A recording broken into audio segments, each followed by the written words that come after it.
Pancawaluya mengajarkan bagaimana pembangunan harus disusun berdasarkan sistematika kerangka dasar sebagai tahapan yang disebut dengan gerbang Pancaniti.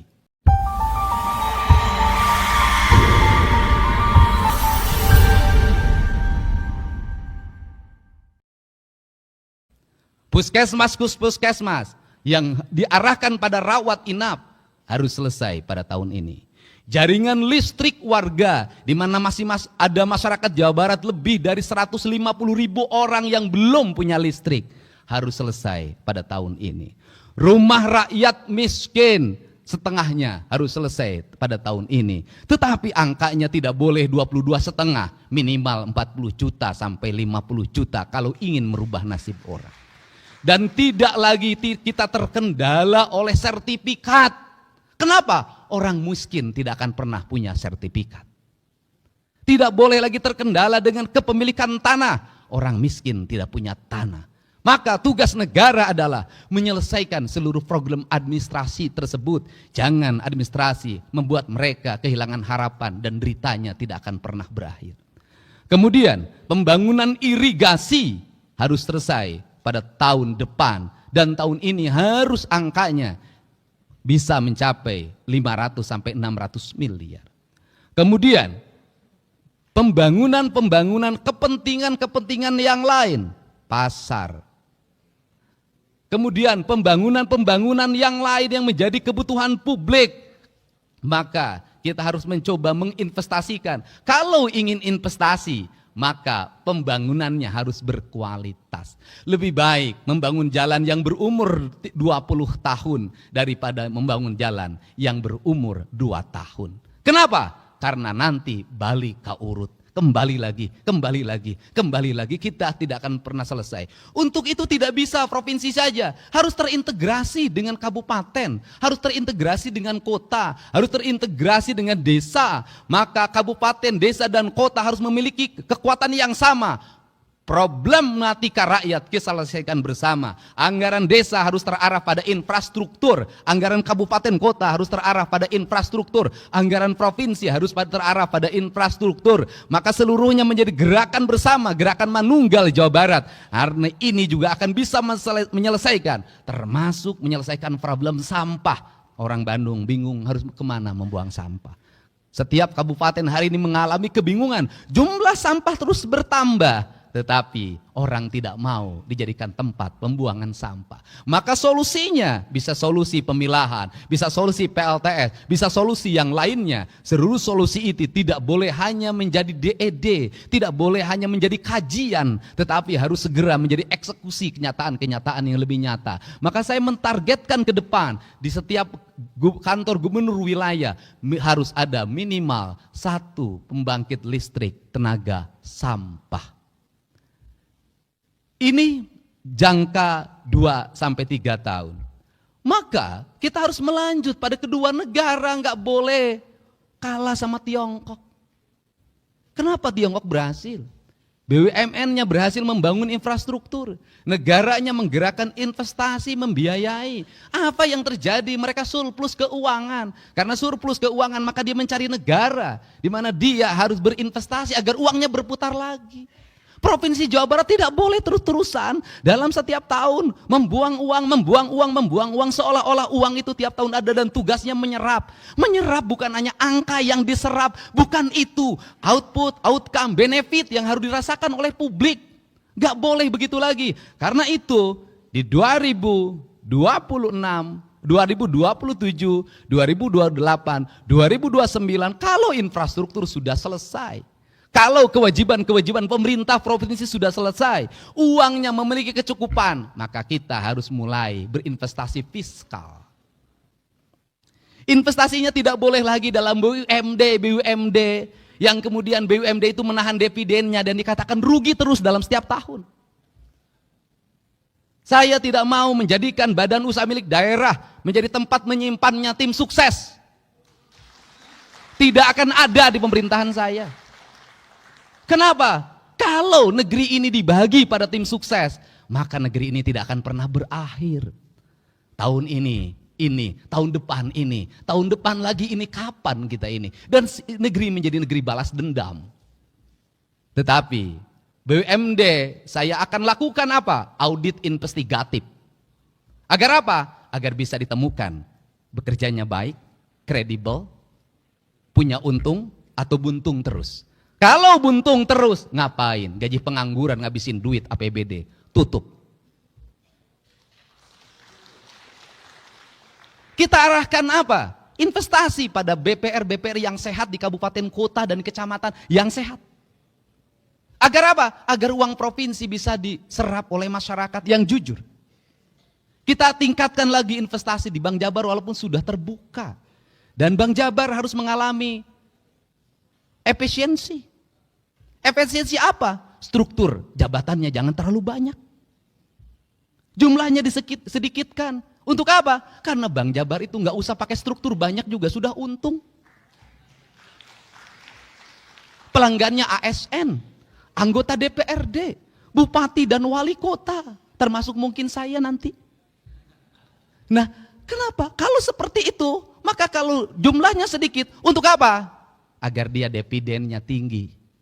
Kalau dividennya tinggi, belanjakan untuk kepentingan publik lagi. Kalau kemudian punya CSR, jangan disembunyikan, umumin berapa CSR-nya. Dan saya merencanakan CSR pada tahun 2025 untuk pembangunan sekolah. Satu sekolah dari CSR. Kalau seperti itu nanti anak-anak kita bisa bersekolah. Tidak ribut lagi, tidak mengalami lagi anak Jawa Barat 350.000 ijazahnya belum ditebus. Negara sudah merdeka, ijazah belum ada di tangan. Ini adalah kerangka. Kalau kerangka ini sudah dibangun, maka pada periode ke depan kita menjadi provinsi yang memiliki kecukupan fiskal.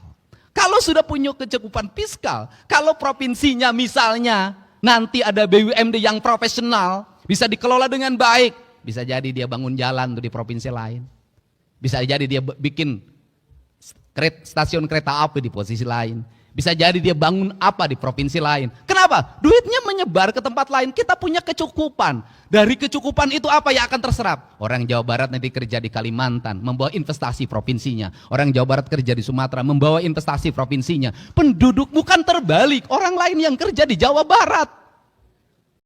Untuk itu beasiswa pendidikan hari ini adalah beasiswa pendidikan investasi. Diarahkan untuk siapa? Anak-anak Jawa Barat yang memiliki kualifikasi kecerdasan tingkat tinggi. Agar dia menjadi penggerak ekonomi. Agar melahirkan engineer-engineer baru yang bisa menggerakkan mesin produksi di seluruh industri.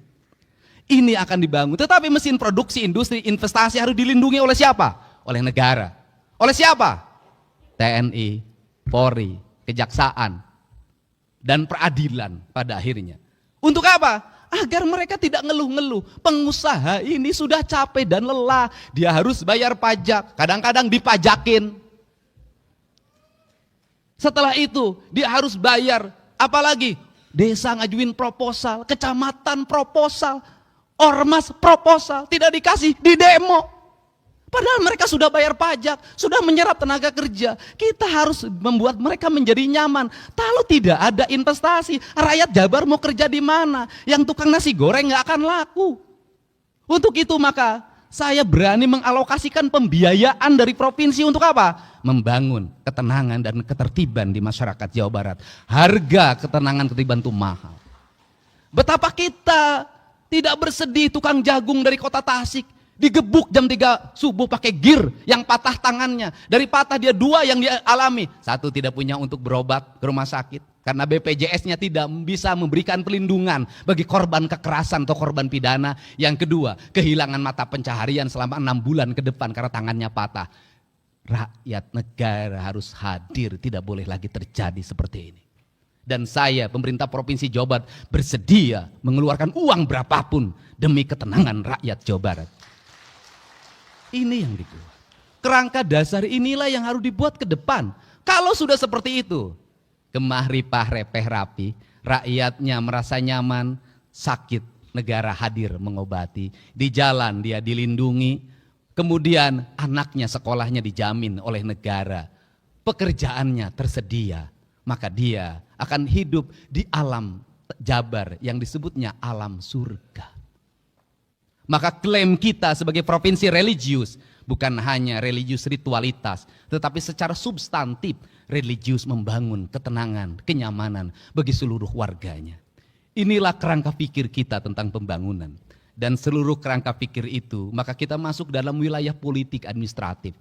Politik administratif yang pertama memerlukan para abdi negara yang jenius, yang pok-pek-prak, yang dimana tunjangan kinerjanya harus melahirkan kinerja, bukan melahirkan foto-foto selfie. Tunjangan kinerjanya harus betul-betul melahirkan produk, output, dan outcome. Tidak punya hanya sekedar aksesoris sebagai abdi negara yang berbasis digital. Yang kedua, saya pun memerlukan kerjasama dengan jajaran TNI, Polri, Kejaksaan, dan Pengadilan. Kita juga memerlukan kerjasama dengan seluruh tokoh masyarakat, tokoh ulama. Kita juga memerlukan kerjasama dengan mitra pemerintah Provinsi Jawa Barat, DPRD Provinsi Jawa Barat. Kita ingin berlaku secara terbuka, dan saya yakin setiap anggota DPRD berpolitiknya adalah keberlanjutan, terpilih lagi pada periode yang ke depan. Dan saya meyakini yang ada di sini nanti terpilih lagi dan mungkin masuk DPR RI dan mungkin jadi bupati wali kota, asal jangan nyalon gubernur dulu. Untuk itu saya mohon dengan sangat, terimalah berbagai pikiran gagasan saya yang out of the box ini, yang lahir dari hati, lahir dari kecintaan dan jiwa, yang ingin orang Sunda, orang Jawa Barat punya martabat di depan orang lain. Kita tidak mau jadi provinsi yang dihinakan karena jumlah anak-anak yang menikah di bawah umurnya tinggi. Kita tidak mau menjadi provinsi yang dihinakan karena lamanya sekolah masih 8 tahun. Kita tidak mau jadi provinsi yang dihinakan karena rakyatnya terjerat oleh pinjol dan judi online. Kita tidak mau jadi provinsi yang dihinakan karena angka harapan hidupnya masih rendah. Kita tidak mau jadi provinsi yang dihinakan karena angka kematian ibu dan anak karena melahirkan juga masih tinggi. Kita ingin jadi provinsi yang dibanggakan, menjadi provinsi yang memberikan contoh pada seluruh provinsi lain bahwa anggaran negara kalau dikelola dengan baik akan melahirkan kesejahteraan bagi masyarakatnya. Untuk itu saya mengucapkan terima kasih atas seluruh dukungan warga Jawa Barat yang telah berpartisipasi dalam politik 27 November 2024. Bagi saya, tidak ada partai pendukung, tidak ada partai pengusung, tidak ada partai lawan politik. Semua partai adalah sahabat saya yang memiliki cita-cita yang luhur. Dan saya pun tetap membuka ruang bagi semuanya untuk memberikan otokritik yang objektif dan mengarah pada solusi-solusi yang dibutuhkan oleh masyarakat. Bukan kritik yang bersifat kebencian atau didasarkan nalar-nalar sentimen karena persoalan pemahaman keyakinan yang berbeda. Untuk itu saya mengucapkan terima kasih. Semoga seluruh gagasan dan cita-cita ini bisa kita wujudkan dalam waktu yang tidak terlalu lama. Dan seluruh penantian itu bisa dirasakan oleh seluruh warga Jawa Barat. Saya mohon maaf pada semuanya apabila ada ucapan dan tingkah laku saya yang sering kontroversial, yang menimbulkan keriuhan di media sosial, tetapi tidak akan pernah ada tajamnya pisau kalau tidak pernah berasah dalam setiap hari. Pisau yang tidak berasah dia akan berkarat dan akhirnya tidak bermakna. Untuk itu saya ucapkan terima kasih. Lembur diurus, kota ditata, Jawa Barat istimewa. Wallahu muwaffiq ila aqwamit thoriq. Assalamualaikum warahmatullahi wabarakatuh. Sampurasun.